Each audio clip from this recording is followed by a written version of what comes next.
Horas, Horas, Horas. Hai guys, jumpa lagi di channel aku. Kali ini aku mau review film ngeri-ngeri sedap yang sudah tayang sejak 2 Juni dan sudah setengah juta orang menyaksikannya baru dalam 1 minggu. Oke guys, gimana ceritanya? Yuk ikutin aja review kali ini. Check it out. A few moments later. Oke guys, jumpa lagi. Nah, kali ini kita mau review nih satu film yang lagi rame ya. Dari 2 Juni dia tayang gitu ya, sampai 1 minggu itu sudah setengah juta lebih ya, 500.000 orang yang menonton film ini. Nah, judul film ini adalah Ngeri-Ngeri Sedap. Ya, kebayang kan kalau judulnya aja udah ngeri-ngeri sedap. Bagaimana orang-orang di dalamnya pasti juga seru ya. Nah, film ini dibintangi oleh aktor kawakan tentunya ya bersama teman-teman yang masih muda ya seperti Arswendi, kemudian Tika Panggabean dan juga Boris Bokir ya, Gita, Lolo dan Indra Cegel yang tentunya mereka adalah orang-orang yang luar biasa memerankan peran mereka. Nah, di kisah cerita ini berbicara tentang satu keluarga Batak begitu ya, yang luar biasa. Kalau teman-teman mungkin yang punya teman Batak, kenalan orang Batak atau mungkin sebagai keluarga Batak, ini sangat kental sekali nih kalau kita melihat dari kisah yang ditayangkan. Misalnya Pak Domo ya, Mak Domo itu panggilan yang umum di kalangan orang Batak, biasanya disebut karena dia adalah anak pertama ya. Jadi misalnya kalau anak saya itu Nana begitu, berarti saya dipanggil Pak Nana. Ya, nanti istri saya akan dipanggil Mak Nana ya, atau Pak Eliana ataupun Mak Eliana. Ini sesuatu yang umum dipanggil di sana. Sedangkan nama kita sebagai orang tua tidak terlalu menonjol ya, seperti peran Pak Domo dan Mak Domo. Nah, mereka punya 4 anak ya, yang kita juga tadi sebutin nama-namanya, yang mereka memiliki watak dan karakter yang menggambarkan kehidupan anak-anak Batak pada umumnya, ya. Seperti misalnya si Boris, begitu ya, sebagai kakak tertua, dia memiliki kerinduan ya, bekerja. Harapan orang Batak itu kan sukses semua ya. Dia bekerja di BUMN ya. Kemudian si Lolo juga harapannya dia bisa bekerja di hukum, harapan orang tuanya sebagaimana pada umumnya banyak orang Batak yang bekerja di bidang ini. Ya, Sarma sama ya sebagai seorang PNS, kemudian si Pudan ya, si Sahat itu dia yang sebenarnya akan menjaga rumah. Nah, dari beberapa tokoh ini kita bisa melihat bagaimana permasalahan keluarga itu bisa beraneka ragam. Misalnya sebagai orang Batak pada umumnya mereka mengharapkan anak Batak itu bisa menikah dengan orang Batak juga. Nah, tapi dalam bagian ini si Boris ya, dia justru mendapatkan calon yang bukan orang Batak. Saudara bisa bayangkan ya, harapan orang tuanya bisa menikah dengan adat Batak, tetapi si Boris dia tidak melakukannya. Justru dia mencari pasangan yang lain dari suku Sunda. Saya bisa membayangkan bagaimana hal ini ya tidak mudah untuk diterima oleh orang tua.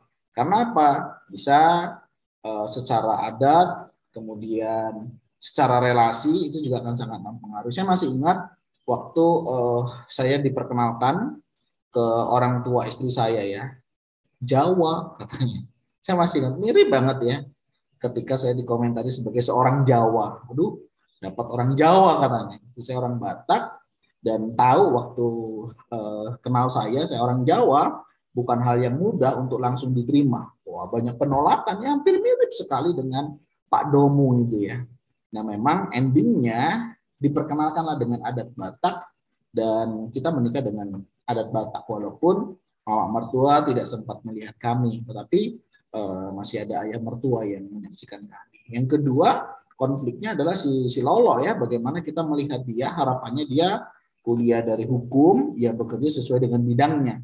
Tetapi dia tidak ke sana. Dia memiliki passion sendiri ya. Dia menjadi seorang yang bisa menghibur orang lainnya, menjadi pelawak. Nah, ternyata hal itu diwarisi dari papanya. Nah, ternyata papanya itu juga pandai melawak ya.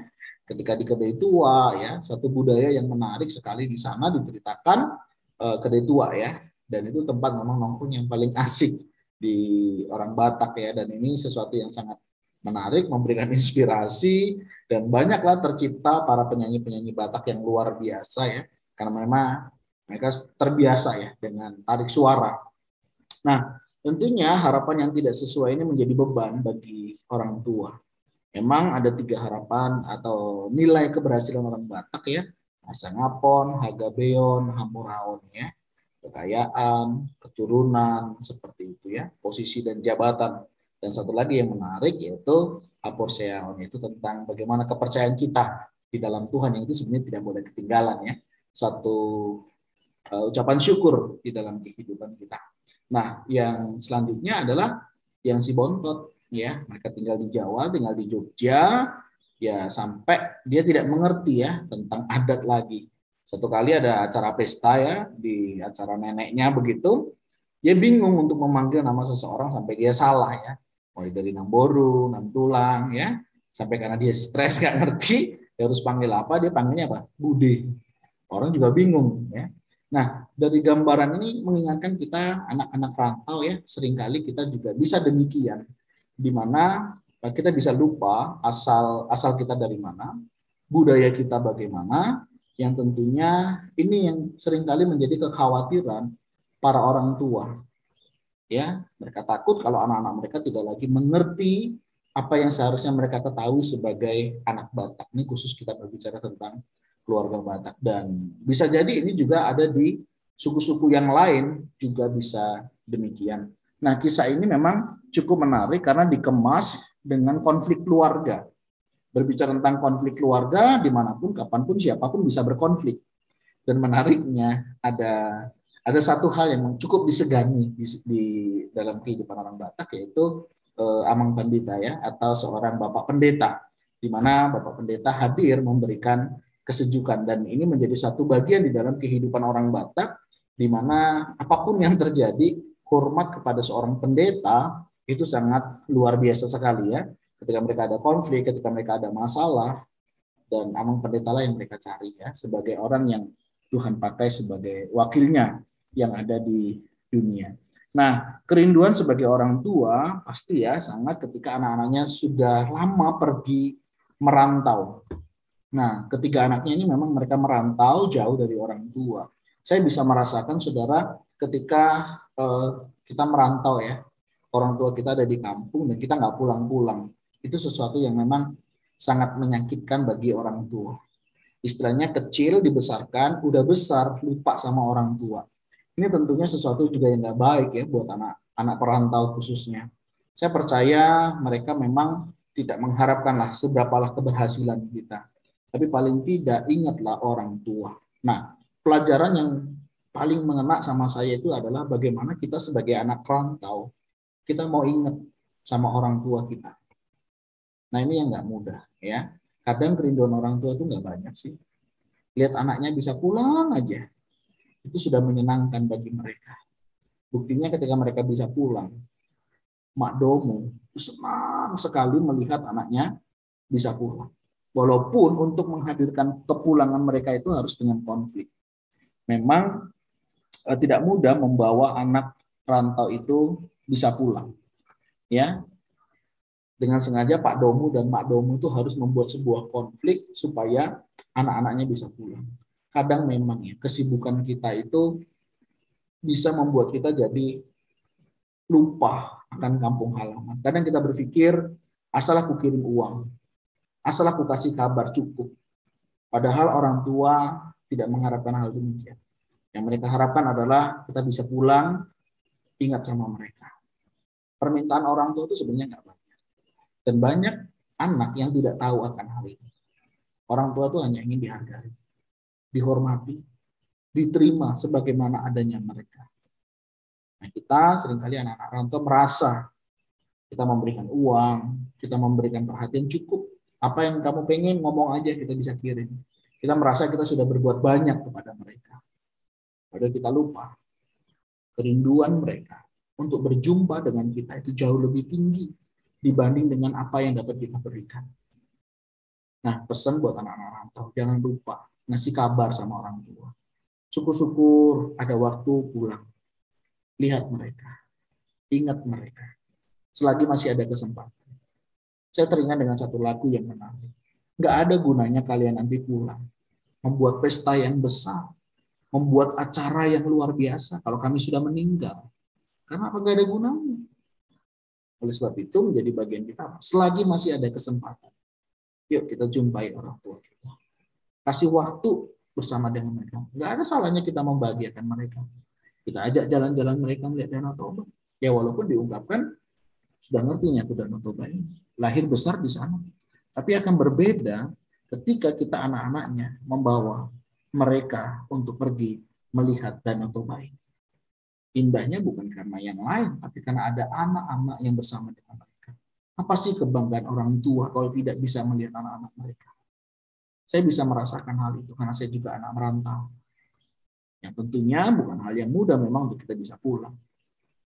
Tetapi selagi masih ada kesempatan, yuk kita pulang. Lihat mereka yang ada di kampung halaman, yang sudah berjuang sedemikian rupa untuk keberhasilan kita hari ini. Kalau hari ini ya, kita bisa sukses, kita bisa berhasil hidup kita. Sekalipun kita nggak berhasil menurut pandangan kita, tapi kita termasuk orang yang berhasil di mata orang tua kita. Karena mereka tahu siapa kita, siapa dulu kita.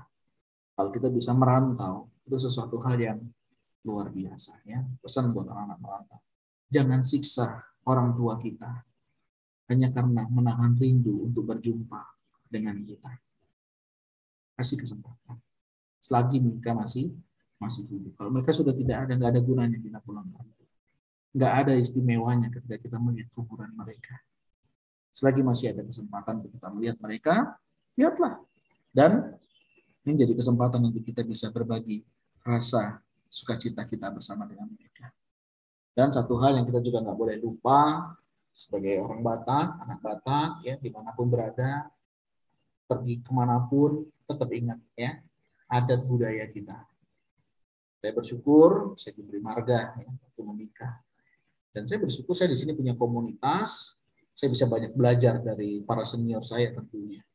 Dan adat tidak bertentangan. Selama itu tetap hidup di dalam kebenaran firman Tuhan, bukan? Tetap jalankan semuanya itu. Dan di sana kita bisa menjadi saksi Tuhan. Itulah yang mengikat kita, itulah yang menghubungkan kita. Sehingga kita semua bisa terhubung satu dengan yang lainnya. Saya nggak banyak saudara di tempat ini. Tapi ketika saya diberi marga, saya ketemu dengan saudara-saudara semarga di tempat ini, mereka senang, kita bisa bersama-sama, bisa saling mengenal, bisa saling menyapa satu dengan yang lainnya, bahkan hubungan cukup baik, dan bagi saya, itu adalah keluarga baru saya. Dan saya menemukan hal ini. Itulah kekuatan kita bersama dengan orang-orang di sekitar kita.